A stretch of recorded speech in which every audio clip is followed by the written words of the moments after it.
Hello, everyone, and welcome to my digital talk. Today, I have a very distinguished guest from Australia because the topic of this talk is Australia, the eagle, and the dragon.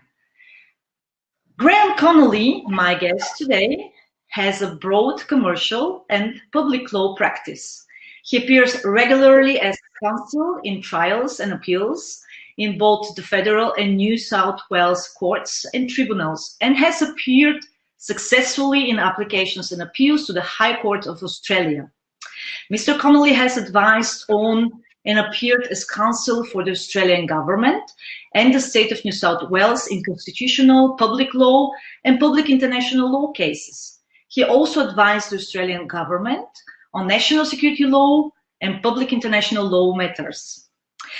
Mr. Connolly is also a lecturer in Australian constitutional law at the University of Sydney and is the principal examiner in constitutional law for the Legal Profession Admission Board. He also presents to continuing legal education and professional development seminars on various legal issues and questions. And finally, he's a frequent commentator for the Australian Broadcasting Corporation's radio and news television services, as well as a casual guest on Sky News Television, and his writings have been published by various prominent newspapers. So welcome to my digital talk today. And as you can see from the title, we have a very, very tough topic to cover in the next 60 minutes. Now, Australia has witnessed a kind of a spiral of diplomatic tensions and escalations in recent times. The Chinese government has warned Australia to distance itself from the United States amid growing tensions between the two countries, saying it will be extremely dangerous for Canberra to get involved. China is Australia's largest trading partner, while the USA is one of its, if not the most important strategic allies. But Beijing says any show of support for the latter will deliver its economy a fatal blow. And we've been witnessing several steps in that direction by the Chinese government. So my first question to you, Gray, is what does it mean for Australia to navigate between the United States on the one side and China on the other side, between the key strategic ally and between the largest trading partner, and how significant is actually Australia's dependence on China's economy in reality? Well, first of all, before I answer anything, I have to get the usual disclaimer out. All of the views that I will express in this and views, they do not represent the views of any aspect of the Australian government that I've ever advised, served in, or worked for. So these are just purely my personal views. Australia, as I always say to people, particularly non-Australians, is a massive island at the bottom of the world with 26 million people, and that's us. And when you're a country like Australia, which is our size and which has our smaller population and our obvious vulnerabilities, the importance to Australia of alliances just cannot be overstated. And so Australia, obviously, many people would know that Australia comes out of, say, the British Empire. Australia is obviously a once British imperial settlement. It federates in 1901 and becomes a country. One of the biggest drivers for Australia becoming a country in 1901, its own independent nation state, is security. So security drives a huge amount of Australia's thinking, and it drove the federation movement. I always say, for instance, explain the difference between Australia and America, is that when the Americans create their country, they're creating their country to ensure liberty or freedom. When Australians come together to form their country, it's to provide security. And so in Australia, for instance, our national government is stronger, say, than it is in the United States. And we expect things of our national government in terms of being able to secure the country that perhaps are different from other people.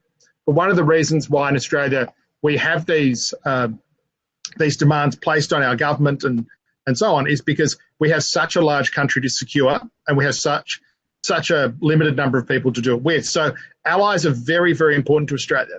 Now, Australia in its history has had obviously been part of the British Empire in 2 world wars, and with the Second World War and so on, we became very close friends with the Americans, and we're the only American ally that has fought with the Americans in every war since the First World War. And so Australia prizes the American alliance, the American security alliance, as foundational. Now, at the same time, Australia's number one trading partner is China.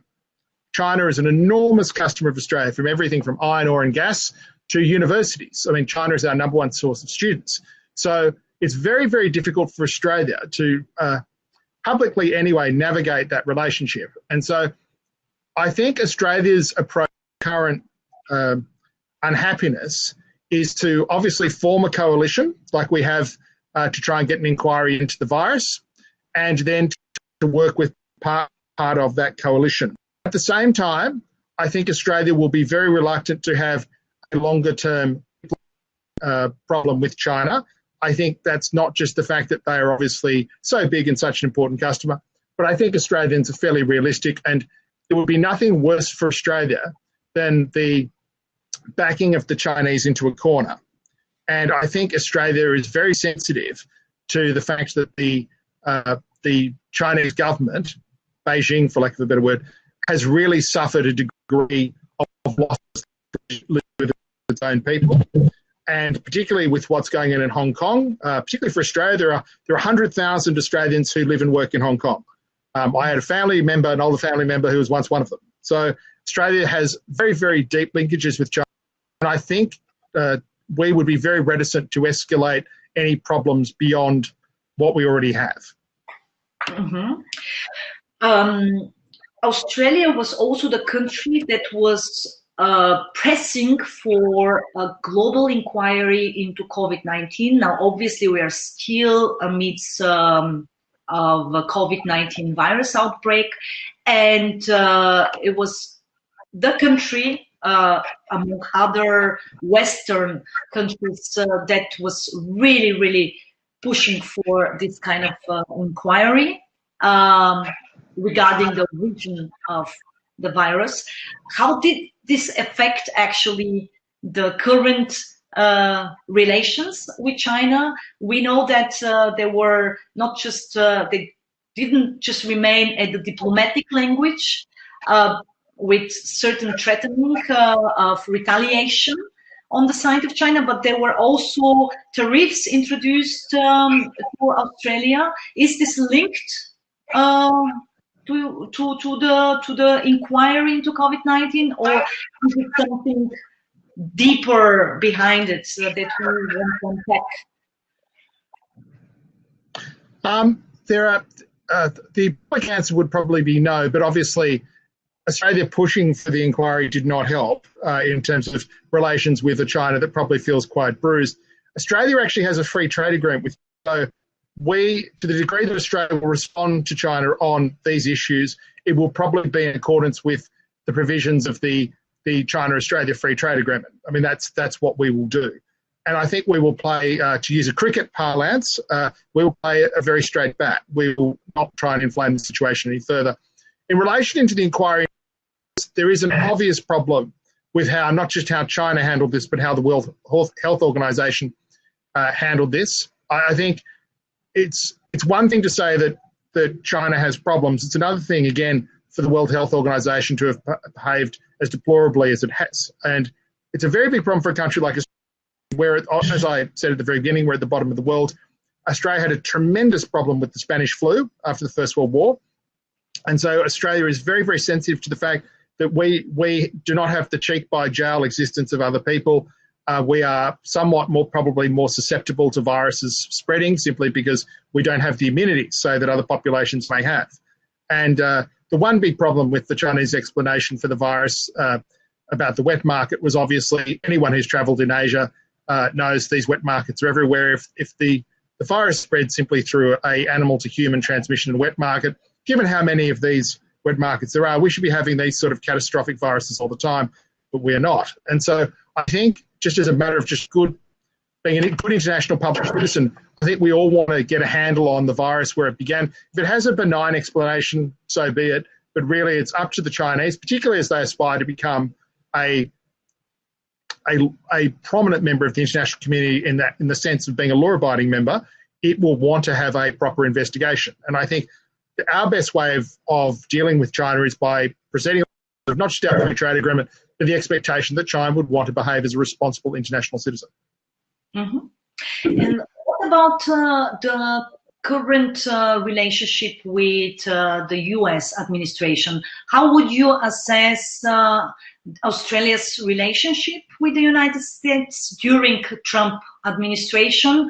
And do you foresee a change, a shift in this relationship based on the presidential election outcome? On the one side, there is still certain assessment pointing to a possibility that Trump will get reelected, but on the other side, also an increasing prognosis pointing to Biden becoming the next US president. Is there any kind of analysis on this coming from Australia? And what is your personal point of view, of course, on that matter? Well, I always use the line whenever someone says to me about the Australia-US relationship. I always say, if the Australia-US relationship could survive the Nixon and Whitlam years during the Vietnam War, it became very testy because a Conservative government lost and the Labor government of Mr. Whitlam came in, and it caused enormous problems with the American alliance at the time, particularly as Australia had actually fought in Vietnam with the Americans. And I always say, if Australia-US relations could survive Nixon and Whitlam, it can survive anything. And the alliance survived. I mean, the alliance has survived throughout decades. It's been very, very close. I'm not sure it matters who wins out of Trump and Biden. The Australia-US alliance will be very close. And it'll be very close when either Trump or Biden leaves office. I mean, the Australia-US alliance is foundational for us. We're a very reliable ally for the Americans. And I really cannot see anything happening in terms of the domestic politics of the United States that will change that. One of the problems I find with a lot of foreign policy discussion in my own country, and I have no idea how people in other countries fare, but I think in America there's a similar problem, is that so much of Australia's foreign policy discussion comes out of our capital of Canberra, in the same way it obviously would in America with Washington. And the facts are, the Australia-US alliance is not just obviously military, it's commercial. We have a large economic relationship as well. We have a lot of, obviously, we share a lot of the same banks, professional services firms and the like. We have very, very deep linkages. Our central banks are very closely connected. I mean, it's just one of those things where we have such a deep relationship with the Americans on so many different levels. The idea that the transitory nature of elections would change that is hard for me to see how it would matter. As for Trump, my understanding is that Trump and our Prime Minister, Scott Morrison, get on very well, and that Australia is looked upon as a reliable, productive ally.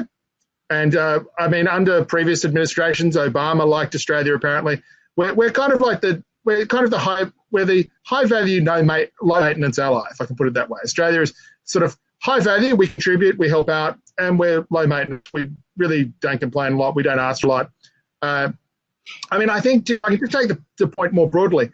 If you actually look at a lot of America's problems, and Trump having problems with NATO is really just the Americans saying the quiet part out loud. I mean, Bush had problems with NATO. Obama had problems with NATO. The fundamental American problem is that NATO members think that the US will forever be prepared to pay an enormous amount of money to defend them. And the Europeans really do not have to do very much to keep the alliance chugging along. In Asia, Australia, Korea, Japan, we all have a very close relationship with the Americans, and we all pull our weight. We all obviously spend a lot on our militaries. We're reliable security partners. We don't cause problems with the Americans over issues they don't really care about. The Europeans sort of do everything they can almost to sort of stick Uncle Sam in the eye. We do not do that. And so we have a very different relationship with the Americans, say, from the Europeans. One other point to point out to your viewers, obviously the Australia is very important from a security point of view. One of the big problems we've had in the last decade was, firstly, the Obama defense sequestration, which threw procurement problems for a lot of American allies into a spin. It made the US reduced its spending, which made the unit cost of various weapons platforms that we all use more expensive. And at the same time, the NATO members continued not to spend as much on their militaries, which caused additional problems for procurement there. So I think one of the things that any future US president is just going to have to do is you are going to have to hold NATO to account. I think Trump in his own, what I would call earth sign way, has done that.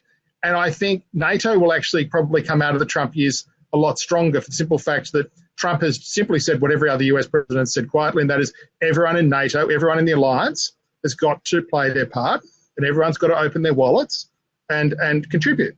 And certainly from an Australian point of view, to see an American president holding the European allies to account for being delinquents, that's probably something privately we would not be unhappy with. That's something we would probably be quietly quite happy with. I imagine the Japanese, the Singaporeans, the Koreans as well, because we see ourselves as allies who contribute. One other thing is also Australia's always been very involved, at least since the fall of the Shah, in providing security to the Middle East. And so Australia is still engaged in the Middle East, will probably be engaged in the Middle East, providing security to our traditional Arab partners there, probably for the rest of my life. And so I just think that's another area also where we obviously have a close relationship with the Americans, the British and the Canadians, our traditional allies, and I cannot see anything that will change that. Mm-hmm. You've mentioned several important issues that we probably need to unpack a little bit. One of them is about these regional actors reconfigurations that are increasingly play a role for the US security interests, specifically in Asia. Now, obviously, there is a power competition mostly taking place in this corner of the world, but there is also a shift of powers reconfigurations and actors reconfigurations pointing to Asia. And you named several countries that are specifically very important in this region, such as Japan, South Korea, and increasingly India, of course, next to Australia. So what kind of special role do you see for Australia in these newly emerging formats? Let me just mention one of these very important formats for our listeners and watchers. That's the quadrilateral security dialogue. That's increasingly gaining importance, not only for the United States, but also for the regional actors there. And it's an informal strategic dialogue between the United States, Japan, Australia, and India. Now, obviously, India is also in a situation of a standoff once again with China along the line of control, just to point to the geopolitical realities on the ground. Now, Indo-Pacific, then we have Southeastern Asia, and we have the South China Sea. There is a lot going on, and this is also the region with the most important maritime routes, with some of the most important choke points. And you also mentioned Middle East. So let's try to unpack a little bit, starting with Australia's role in these newly emerging formats. I mean, they've been existent, but now are being revived, let's put it that way. Do you also foresee a kind of a alternative Asian NATO because of some of the problems that you've also mentioned with European allies being reluctant to contribute to the defense alliance or being reluctant to take a side in this systemic rivalry? Very, very good questions. In relation to the Quad and with India, our relationship with India is only going to grow. Australia has been building a relationship with India for at least the last 20 years, and it's been very much intensifying in the last 10 years. One thing that's very interesting in the last few days with India is the rapprochement and the rapport between Scott Morrison, our Prime Minister, and Mr. Modi, and the discussions about Australia very much looking to having a much deeper relationship with India in relation to, say, medicines, pharmaceuticals, biomedical research and the like. and also to ensure that Indian students feel very welcome to come to Australia, because there is obviously great sensitivity. The supply chains may change with China, particularly the flow of students to Australia. So very much trying to bolster that relationship with India. But more to the point, on the security side, there's going to be a much more enhanced relationship with India with regard to security, obviously with Japan and with the United States as part of a Quad. One of the problems, as I'm sure not just you, but a lot of people watching would be aware, is that for decades we have tried to engage with India, and it has not always been that easy. And obviously India is a long-standing Russian ally, and much of the Indian arsenal is still of Russian origin. And so it's not necessarily from the military side as easy as you may think. And also India, for decades, was very proud of its non-aligned status and its status in the world, and it never really wanted to commit to a side, say, in the Cold War. Now, it could be that difficulties with China force India's hand in that regard, but certainly from an Australian perspective, anything we can do to build up our relationship with India and secure the Indian Ocean is of enormous importance. It's just, I cannot overstate how important that is to Australia. Australia, as you can see from any map, is a massive island that flanks both the Pacific and the Indian Ocean. So we have a very, very great concern about making sure that the Indian Ocean is secure. During the Cold War, the presence of the Soviet Navy in the Indian Ocean was a very big concern to Australia. And certainly for Australia's perspective, even though that has obviously receded, just making sure that the Indian Ocean is a global everyone can traverse and that commerce can flow on is of everyone's interest. Now, going slightly east to what you said about the South China Sea and the Malacca Strait, I mean, that sort of iron high, it's if anyone who's sailed in the South China Sea, the Malacca Strait, it's incredibly, it's the, how would you explain it? It's the 500 of merchant mariners. It's extremely busy, and it's one of those choke points that could literally stop global commerce in its tracks. So much of the world's commerce flows by sea. One of the most important things that Australia brings as a potential ally and as a power in the region is we obviously have a very good Navy and a very good Air Force, and we try and provide security in the region. And we put a very big premise, a very big importance on the freedom of navigation and the ability of everyone to be able to use the global commons that is the sea in a peaceful and law-abiding manner. So obviously what's happening in the South China Sea, particularly with China, is of great concern to us, but it's also a great concern not just to us but to our allies as well. Obviously Japan would be very concerned, as would Singapore. So, and obviously Vietnam as well. So there's a growing awareness, I think, across the region that we're all going to have to become better friends. I think we're all very concerned, though, not to escalate things beyond what they are.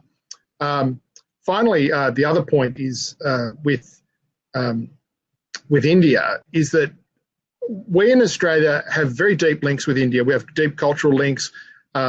People can laugh when I say this, but we have those deep links of the common law. India plays cricket. We have a huge Indian population in Australia.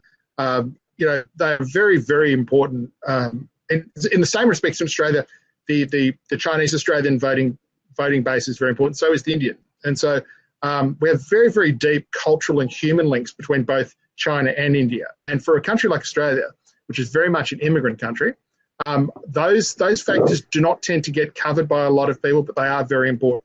So the importance of India is just going to grow and grow in the next 20 years for Australia. Mm-hmm. And you mentioned something very interesting, that is that one of the traditional friends of India, that's Russia. It's been a relationship over decades.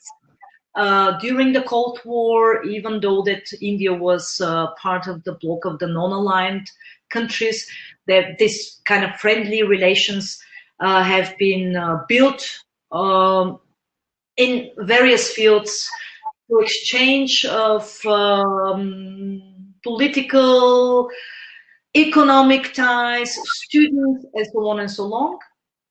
and more importantly, in the field of defense military ties, there have always been a transfer of military equipment, arms sales, and so on and so on, and that continued also in the last 30 years, right after the collapse of the Soviet Union. Now Russia is playing a very interesting role, also between China and India, is trying somehow to mediate disputes, specifically when it comes to possible tensions between these two countries. And on the other side, Russia has basically built a new relationship with China, an unprecedented systemic coordination in various fields. The Dragon Bear, as I called it in 2015, still very much growing, right, to this date. And some analysts are calling this Dragon Bear a marriage of convenience or interim alliance destined to fail. But on the other side, I think that there is still a very much a large potential that might be explored with devastating consequences for the interests of the West, including Australia. So what is your understanding regarding Russia's role between the United States and China? That means what will be, in your view, the role of Russia in an emerging systemic rivalry? And then a provocative question on my side, do you think that there will be a kind of a rapprochement between European powers and Russia in order to face rising China's power on the old continent? What is your take on this? How do you see actually these evolving relationships? What is your take also on the Dragon Bear, of course? How do you see the Russia-China relation? Okay, I share to some degree the analysis of our former Defence Secretary Paul Dibb, who put out a at the end of last year on the China-Russia relationship, and I've always been very interested in the Dragon Bear. Anyone who follows me on Twitter, for instance, will know that I often talk about the Dragon Bear. Now, it may be an alliance of convenience, but a lot of alliances are of convenience. I mean, during the Second World War, the British, the Americans, and ourselves allied with the Soviets in a marriage of convenience to defeat the Nazis and to defeat the Japanese. And as soon as that was over, the alliance ended, but it was an alliance. And so I am quite concerned about the degree to which the Russians are actually committed to Dragon Bear. I think there's a great concern for us that if you look at, say, like the Shanghai Organization, and to some degree you might say, well, that's not really like NATO, it's a paper tiger.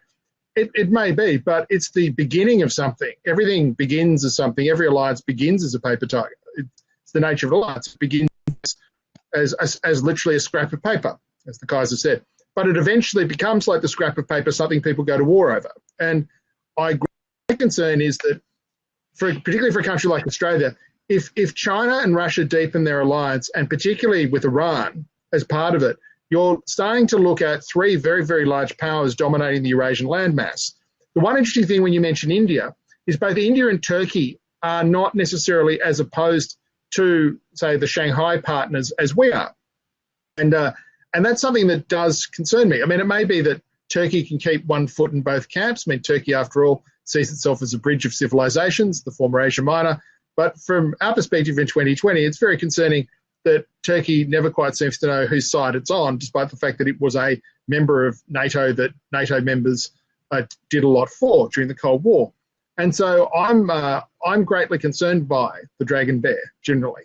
I would like to see if the Russians, I'll start again, if the Russians are not serious about deepening the relationship with China, it's an awfully unproductive way for the Russians to go about their affairs and risk upsetting the Americans to the degree they do by deciding to be basically the arms maker and the trainer of the Americans' number one adversary. I think that part of the Russians and what they're doing does concern me. And anyone who follows me knows I'm not unsympathetic to some of the Russian grievances. I think one of the dumber things that the West has done, and the West does a lot of stupid things. Anyone familiar with Western policy in the Middle East over the last 20 years would be more than familiar with that. But I think the West does some dumb things. And I'm not unsympathetic to some of the Russian claims. I think the way the Russians were treated at the end of the Cold War was stupid. And I agree with the late President Richard Nixon, who said the greatest fear we should all have is a Weimar Russia, a Weimar Russia with nuclear weapons. That should terrify everyone. And so that concerns me greatly. At the same time, I think Putin is a very, very cunning person. I think in some respects he's underrated for his ability to think through the second and third order effects of a policy. I tend to think that most analysts get Russia and China around the wrong way. I think one of the dumbest things I read about China analysis is from people thinking that Xi and the inner circle of the Chinese Communist Party are some sort of Sun Tzu chess players who are way ahead of everything, and I think that's just complete nonsense. I think Xi is barely holding on to power. I think the Communist Party has suffered a lot over the last couple of years in terms of performance legitimacy and making their own people believe in them.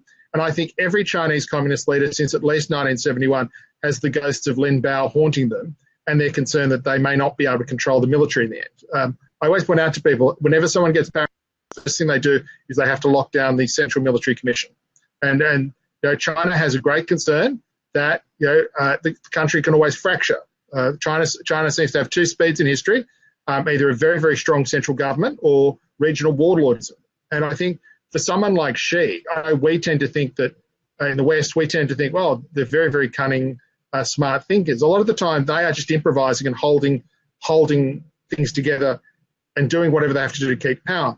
I see Putin slightly differently. I think Putin has an idea of what he wants to do. I think it's very much almost as if Putin is just replaying a playbook that the Tsars would recognise, and that is that Russia has historic domains, it has historic needs, and that Russia will do what it has to do, including hybrid warfare, to get them. And I think it's a really big problem, particularly, as I mentioned, the study by Paul Dibb.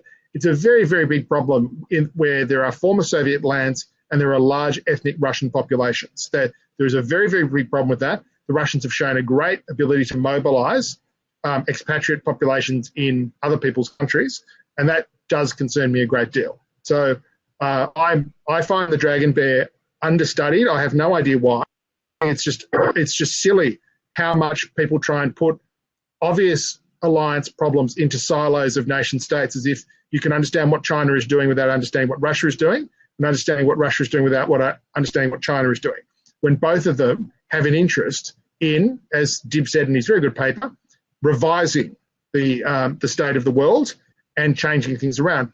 The other one, obviously, is Iran. Iran has a very similar view. And can I just say, as someone who's speaking from a country that is just 120 years old, I'm not unsympathetic to claims from very, very ancient populations in very, very proud nations that they deserve respect. I'm actually not someone who thinks that you should be blind to that. I think a very clear eye of history and of how cultures, and particularly strategic cultures, see themselves is very, very important. From an Australian perspective, we're much more, I think, realistic about this, say, than other people are. So, for instance, during the conflict in Syria, I think most Australians were certainly in anyone you talk to who discussed foreign policy and national security matters, most people were fairly resigned, or even in some respects enthusiastic for the fact that the Russians went into Syria and bolstered the regime and basically took the war over. No one will say that out loud, but most people were happy that the Russians got in, bolstered Assad, and basically took the fight to ISIS. I mean, if you remember the period in 2014, 2015, 2016, Obama was dithering. He had no idea what he was doing. And it was a chronic problem of insecurity in Europe. You had terrorist attacks in Paris, of all places, one of the great cities of the world. One of my favourite cities was being the subject of terrorist attacks. There was no very, very strong approach being taken to what to do with ISIS. And the Russians coming in and steadying the ship was something that was in all our interests. We will never say that out loud, because the way the Russians resolve a problem is somewhat more kinetic, say, than we might be comfortable with. But the Russians did what had to be done. And certainly from an Australian perspective, I'm not sure we were necessarily unhappy with that, as opposed to what the Russians did in Ukraine. So hopefully that answers your point, or answers your question. Oh, yeah, absolutely. Now let's move because we have so many other questions to cover and the time is running. Let's move to Europe. Now, the European Union's top diplomat, Joseph Borrell, has just recently pointed to a growing discussion in Europe. That means the European institutions, but also the European member states, on how to go or navigate, let's put it that way, to navigate between China and the United States. Adding that the COVID-19 pandemic basically could be seen as a turning point in these relationships, and that the pressure to choose sides is growing. That means, of course, for Europe, a very similar situation in which, on the one side, European allies have shown their loyalty towards the United States, specifically when it comes to security, defense, foreign policy. But on the other side, well, China is a very desired large trading power, right? So it's also the desire to go to business as usual once the COVID-19 is over. So could COVID-19 really be a turning point for Europe? And will Europe be really faced with this either or decision where it has to choose sides? And one additional provocative question on my side in this context, do you see that, or do you think that Europe might turn into a geopolitical backyard of the global affairs in the next decade? Okay, excellent questions. I don't think, as someone who's often very critical of the Europeans, I don't think Europe will ever be a geopolitical backyard. I just don't. I think I think that's very, very unlikely. I do think there is and I mean this with the greatest respect, and I know I'm speaking to you, and you're in Vienna, the home of Metternich and of Realpolitik. I do think there is a European tendency to think that you can always have it all with everyone all the time. And in that sense, I think the Europeans very much think that they can be, at the same time, NATO members and allies with the Americans, but also somehow take a foot out of that camp and be European, good Europeans who can deal with anyone, including the Chinese. I think that may be a problem. I think I would hesitate to offer an opinion on the longer term effects of the virus, because I think none of us really knows how devastating the virus was in China itself. I think obviously the Chinese statistics are not things that you would take to the bank, as we say. They're not things that we would necessarily dock in. So that much I would be very, very careful of doing. I think for the Europeans, they have to have a bit of a think about the fact that this isn't a problem they have with the Americans, a problem they've had under other presidents. Trump is just the current president, and he's a lot more open about it. But the Americans have had this problem. And they should also realise that NATO doesn't just link the Europeans, say, to the Americans, it links them to the Canadians, the British. Australia is a partner with NATO. It links them to a lot of things. If they are trying to build the European Union into a competitor, almost political framework that does its own diplomacy, I think the Europeans are playing with fire. And I'm just saying bluntly what I think a lot of people, dare I say people who speak English as a first language might say bluntly, is the Europeans are playing with fire. And I can understand why the Europeans may take that view. I'm all for being quite realistic about things, but I think it's going to be very, very hard for Europeans. Can I say, particularly if you're, say, Poland or any of the Visegrad Four, I think the idea that somehow you want to leave the diplomacy with not just China but with Russia to Berlin, absent working through the NATO structure, I think you have very solid historic reasons why you might not want to do that. And so I think for the Europeans, to the degree they think they have a choice, I think their real choice is whether to keep muddling along or not. If I was European, I'd be a very strong believer in muddling along. I would try and keep the Americans placated, and I would try and keep, obviously, the Chinese as customers placated. That's what I would be trying to do. I think Europe is always simply going to matter. I think a lot of the sort of pessimism around Europe is unfounded. I just think a lot of European polities lack good leaders, and I think I certainly think it's very interesting. I'd be very interested to see if Macron gets re-elected in France, for instance. I can see why he won. I just don't think it's enough to be the non-Le Pen. I think you have to have something of your own. And we're now 3 or 4 years into Macron, and I still have no idea what he is about. So I think Europe needs just say better leaders. I can also just say, I mean, no one can really say at this juncture what it's going to be like having Britain out of the European Union. Britain will obviously still be a big player in NATO, but Britain will be out of the European Union, and how that changes things. I mean, one thing the British did do in the European Union is they obviously vetoed a lot of things. There's a long history in British history of just saying no, but I just don't know what the British will end up doing in Europe once they are literally out of the European Union. So all I can offer to Europe is a certain caution about trying to think that you can have the cake of the NATO alliance and the commercial eating of it with the Chinese. I think the Americans particularly will take a very strong view of that. And just as an aside, the Americans have taken strong views on that, even with, say, Israel, about Israel's relationship with China. Israel's technological relationship with Israel has been a burr in the saddle with the Americans for 20 years, if not longer, actually. So the idea that somehow the Americans would not be prepared to play very hard with the Europeans is, I think, far-fetched. And if you look at what the Americans have done with the British over Huawei and the presence of Huawei in the planned presence of Huawei in the British communications networks, I think I can't emphasize this enough to people. If the Americans are prepared to do that with the British and the Israelis, I assume they're very well prepared to do it with Europeans who have not built up the goodwill bank with Washington that, say, the British and the Israelis have done. Yes, it's the awareness about the possible risks stemming from 5G network installed by the Chinese on the European continent.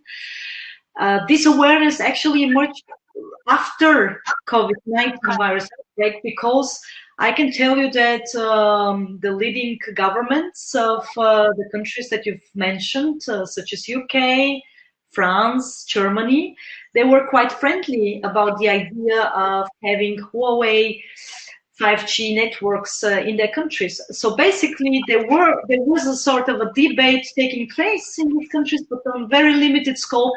And the COVID-19 was actually the trigger for more awareness among political decision makers when it comes to this issue, which is a good thing. But on the other side, think about reality if we didn't have the COVID-19, in which actually probably there would have not been any debate about it.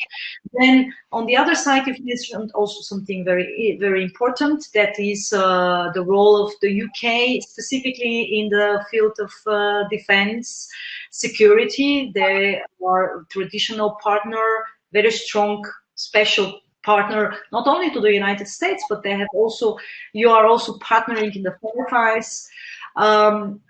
What really is going to be decisive is that we have once again a split of geoeconomics, because if you look at what the European Union has been doing in the region, for instance, I've checked, there is a negotiation with Australia on a free trade agreement.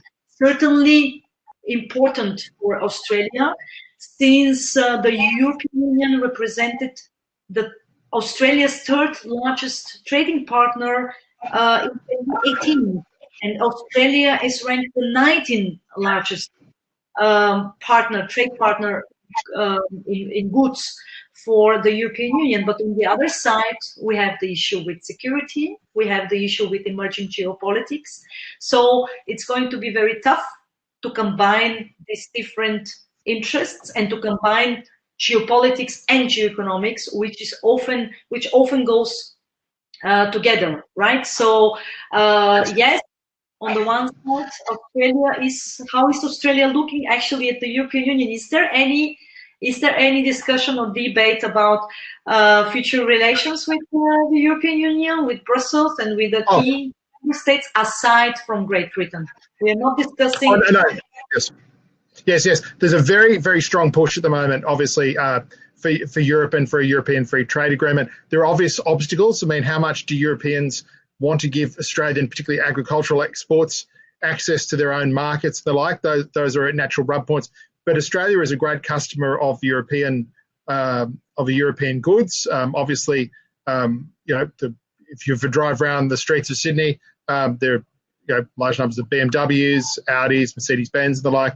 Australians tend to be very big customers for high-end European goods. Obviously, Qantas, one of the biggest airlines in the world, that buys Airbus. I mean, there are a lot of things that Europe sells to Australia. And so we're just very, very concerned, obviously, that from a security perspective, that we not have any diminution of the alliance. I think just from Australia's point of view, we obviously have like our traditional allies, and that goes back to the Second World War and goes back to the First World War and so on. We're very happy to help out the Europeans. I mean, in Afghanistan, Australian troops served alongside the Dutch, particularly. We have very close relationships with the Europeans.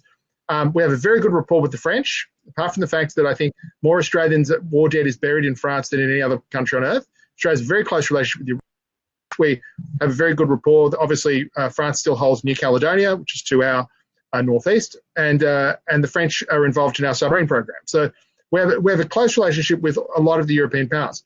On the economic front, it's always going to be one of the big problems we have with Europe is that we want to sell all our agricultural produce into Europe, and Europe obviously has its own agricultural sector that it wants to look after. And so that how you needle is something that I think trade lawyers and negotiators will be fighting over for at least a decade. I think it'll be very difficult. For the Europeans, their view would be, well, hold on, we have a market in Australia that's happy to buy our aircraft and buy our luxury goods and the like. Why do we need to really do anything? It's an inelastic demand, and why do we have to give anything of it? And so it's one of those things with Europe. I think it's one thing I quite appreciate. A lot of their pessimism is unfounded. I mean, there's a lot of just demand for everything European that even if Europeans are a bit over it, the rest of the world is not. I think from Australia's perspective, our great concern is more on if we're going to be integrating a security alliance, we all have to be playing on the same team. And if you want the Anglo alliance, we have to know that you're with us and not also being prepared to allow Huawei into your communications network. And if I can just slightly deviate, one of the big problems we've had here in Australia, and I imagine is going to be a problem that Europe has insofar as it's had it already with the Russians, is we have a great concern over foreign interference, particularly Chinese interference in our politics. We have a great problem in Australia, as the Americans do, and I imagine the Canadians do, of politicians leaving office and people leaving office in high places and going to work as little more than Chinese interests. There's a great concern that we have in that. We also have the concern of just naked political, something that Australia has a real problem with China.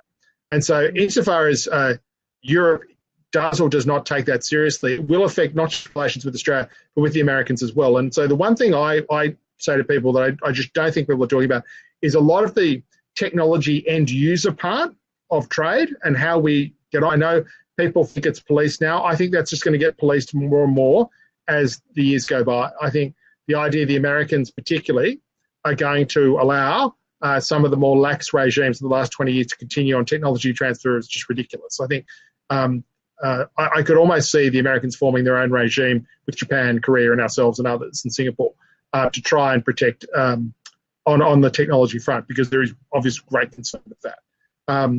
Beyond that, I would not want to say any more, but I think it's just a problem insofar as all of our architecture is there. So a former Australian Prime Minister said this. He said, the problem security has is that all of the architecture is in Europe. So NATO was built. There were a whole lot of institutions. There was nothing quite like that built in Asia. There are alliances. We have an alliance with the Americans, Japanese, and so on. But we don't have really a collective pact in the way that perhaps we would like. We have the old CETO treaties and the like, but we just don't have something like that. I could see the Americans, perhaps not under Trump, but under a future president, wanting to have some formalized relationship America's allies. And I think certainly from Australia's perspective, particularly if that was part of a broader trade discussion, because America actually has a trade surplus with Australia. If that was part of a broader trade surplus, that would be very attractive to Australia. Mm-hmm. Thank you. So final question on my side, because there were also questions coming from the audience, and I want to give some space to questions also from other people who are watching us or listening to us. Now, my last question is related to one of your blogs, recent blogs, and I can highly recommend your blogs to all people who are interested in realpolitik, history, geopolitical and geoeconomic analysis. It's called strategycouncil.blogspot.com, and in one of your recent blogs, you wrote about the geopolitical lessons of 2020, which is still very much relevant. And I would like to ask you, what are the lessons of the coronavirus from the point of geopolitics and security interests of the West? Could you do a little wrap up for our listeners based on your analysis from this? Sure. I mean, by the way, I'm happy to stay as long as people are happy to ask questions. I'm a lawyer by trade. You continue advocating in court until the judge is finished. So I'm very, very happy to stay as long as you would like. I think the primary problem that the coronavirus revealed is just how few advanced Western countries can actually make their own medicines, their own protective equipment, even things like their own ventilators and the like, and just how necessary it is to have a domestic manufacturing capacity. You cannot run a modern nation state on the principle, say, that we will always be able to buy it off the shelf or buy it through Amazon or what. That, I think, we've all learned a lesson with. One thing I think that has gone unnoticed in the American is that America is like Australia. It's a federal country. So the national government has the responsibility for borders and for national security. Beyond that, you're very much at the mercy of your individual states, some of which will be run well, some of which will be run badly. One thing I think the Americans did well, and I would give Trump credit for this, is he got the American private sector into gear, and the Americans now are just churning out ventilators. America looks like it's going to end up finishing this crisis with a huge number of ventilators it probably didn't need. But it shows that the domestic production is still there. For a country like Australia, I think we need to go back to having a much more self-sufficient attitude in the way of drugs, the ability to make just basic medical equipment and the like. I think every modern nation state should want to do that. I think the other big problem is also that in the same way that we meet and share military and like secrets, I think we really have to take public health as seriously as we take security. I also think, Australia as a country, as anyone who comes here knows or who reads about, Australia takes borders very seriously. Australia is not a country that you want to try and enter into illegally. So we take borders very seriously. I think as seriously we have to take is the public health of people coming into the country and checking that they're fit, and if they're not well, looking after them in some way. I'm certainly not one for ever turning people away if they're sick. I think you should look after them. But I think just that sense of public health emergencies, particularly as we in the West, particularly, we have these very large, dense cities which are somewhat unique in our historical experience. We have these very large, dense cities which are almost designed to spread viruses by the fact that people live so closely together. And I think perhaps one thing we might want to look at, certainly a country the size of Australia can look at this, is decentralising big cities and seeing why do we need to have cities. I'm speaking to you from Sydney. It's got anywhere between 5 and 6 million people in it at any one time. What do we actually need? Is it good to have big cities like this, or should we be encouraging people to live a more decentralised lifestyle? So I think there are a lot of lessons for national governments, particularly about their cities, about their transport systems, about their borders, about how they secure their country, not just from the traditional threats, but also from threats, say, of disease and the like, because Australia has been somewhat mercifully spared because we shut our borders, we have a good public health system, and Australians are, despite the national myth of Australians, we're all rugged individuals, we're all rugged Anzacs, we're all the man from Snowy River and the like, Australians are actually very good at following rules. and doing what they're told. One of the things I always say to people, if you come to Australia, whatever else you do, never jump a queue. Always line up and wait your turn, because in Australia, queuing is something we do almost religiously. And in the same way that we're very good at queuing and filling out forms and doing what we're told, Australians were very good at following the doctor's orders and social distancing and the like. And I think that is something that we've done very well and we've learnt well, is to trust our medical experts who've done a quite good job. I think in the wash-up of all this, though, the supply chains will be the big thing that we take away from it. And already there is almost a bipartisan agreement in Australia that we really have to build more here in Australia. We just simply cannot outsource that, particularly to China. And we have to build more of that immediate capacity here in the country itself. And we simply have to be more self-reliant, as we were up until the major economic reforms of the 1980s. Mm-hmm. Thank you. So we managed to cover everything that at least I was eager to ask you. And the final minutes are reserved for our listeners. Now there is a question on the Quad, on the quadrilateral security format, and it's a question that is as follows: how effective do you think that this Quad will be in the future? And then there is question on Taiwan. I mean, related also to the developments in Hong Kong. Do you think that China is prepared to make a move in Taiwan? And should Australia do anything to help Taiwan, specifically with the Pratas Island? And what would be, or what should be the Australia's position in case there is a emerging tension there? Okay, two excellent questions. In relation to the Quad, Australia, the United States and Japan have a very, very close working relationship. We obviously are allies, we get on and the like. The Quad will be as strong as India allows it to be. So if India wants the Quad to be strong, it will be strong. So if India wants to join the Quad and be part of the team, it will be strong. If India does not want to be part of the team, if it just wants to be an occasional participant in the Quad, then it will probably just be a nice to have friendship we have. And that might not be a bad thing. It might be something we just have to build on over time. But the Quad will be effectively what India wants it to be, because they are the ones coming into an old alliance between ourselves, the Japanese and the Americans. In respect of Taiwan, that's an excellent question. I'm just speaking for myself here, and I read what everyone else reads. My own sense is I think the Chinese have got more than enough on their plate with home and with they've got more than enough place with home and the virus and the deaths from the virus and the fallout of bad.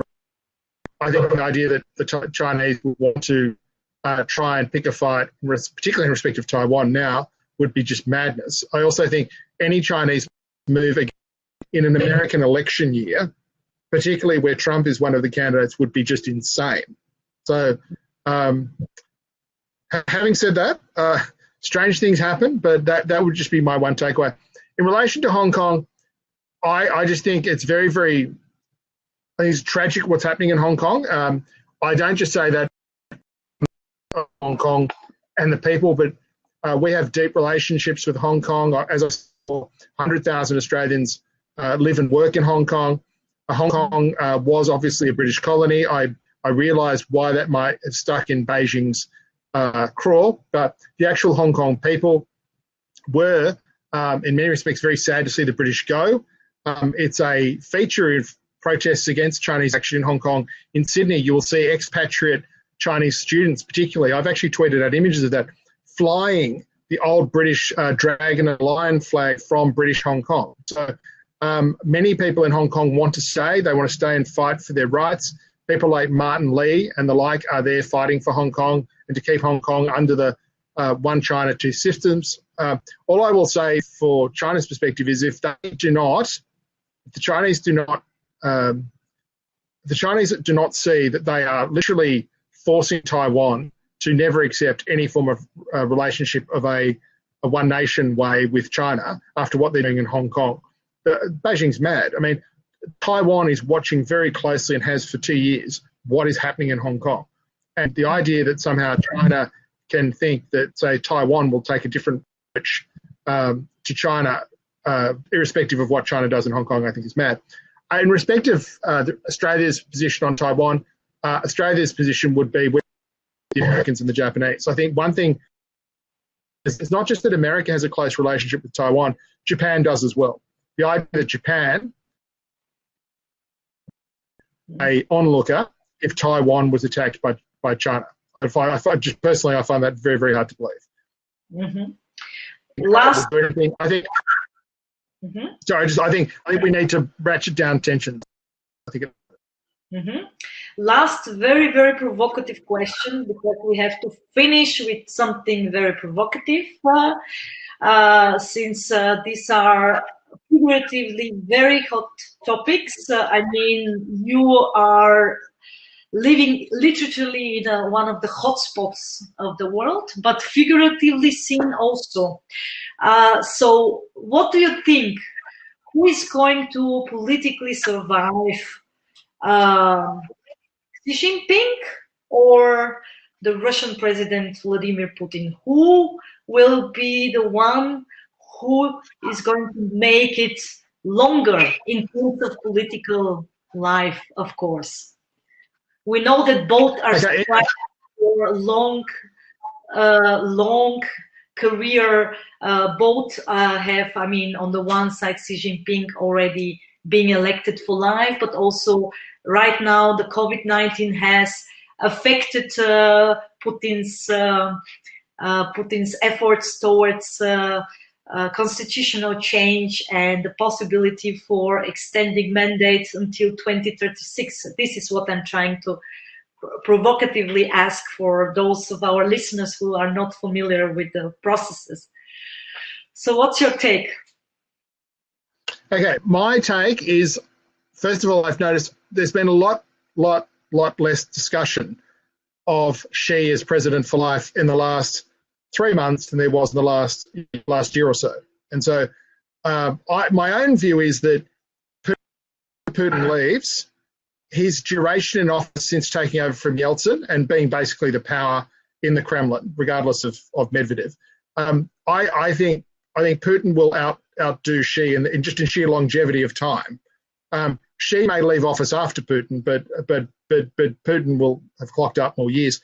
In respect of Xi, I think only to come back to, and this is not me trying to get out of answering a tough question, I just think it would be very foolish, particularly from way outside of Beijing, to try and guess at what really is happening inside China. And my own sense is that you can be president for life until you're not. And I think it's very, very hard to make a case that you should be president for life in circumstances where you have presided over a terrible virus that's spread throughout the world and has really done tremendous damage to Chinese prestige. And so I think it's very, very difficult. And just very interesting what you said with Russia. I think the one caveat I'd put on everything about Dragon Bear is that the virus has obviously spread into Russia. Russia had a very, very severe lockdown of Russia in relation to the virus when it first started spreading. And it could be that Russians actually look at the China relationship and think, well, perhaps we might be better off trying to have a rapprochement with the West. I just think at the end of the day, the Russians want to be friends with people who will want to be accommodating to their needs. And at the moment, the Russian perception is that China is much more accommodating of their needs than the West is. And to that degree, Russia will be a revisionist power, wanting to be with another revisionist power. But I think very cautious about believing that Xi will still be president for life. The other thing I'd just say is that whenever China has massive convulsions, we almost never see them coming. The Cultural Revolution was something that caught most of the West by surprise. Same with the what happened to the Gang of Four and the like when after Mao's death. Most of the time we're surprised by what happens in China. I think the idea that anyone in the West has a great handle on what China might do, I think is silly. And so that's why I always advocate with the Chinese. Very making them in the corner and making it difficult for them to reverse course. And for Australia, they're our biggest customer, and they're obviously the biggest player in our region. I think it's very, very important for us to make sure that we do our part to ratchet down, but retreat from some of the more silly things that have happened over the last few months. Mm-hmm. Well, thank you for staying with me for the last 5 minutes and for covering all relevant geopolitical issues of the current global affairs. And for all our listeners and watchers, I strongly recommend Gray's blog, strategycouncil.blogspot.com, and also, of course, the Twitter account of Gray, because you can actually learn a lot about history, about geopolitics, about realpolitik, and I warmly thank you for being with me, and I wish you all the best, and I hope that we can talk about these issues once again very soon. Thank you, Gray. My absolute pleasure. I'm very happy to join the conversation at any time. I've very much enjoyed it. Thank you. Thank you very much.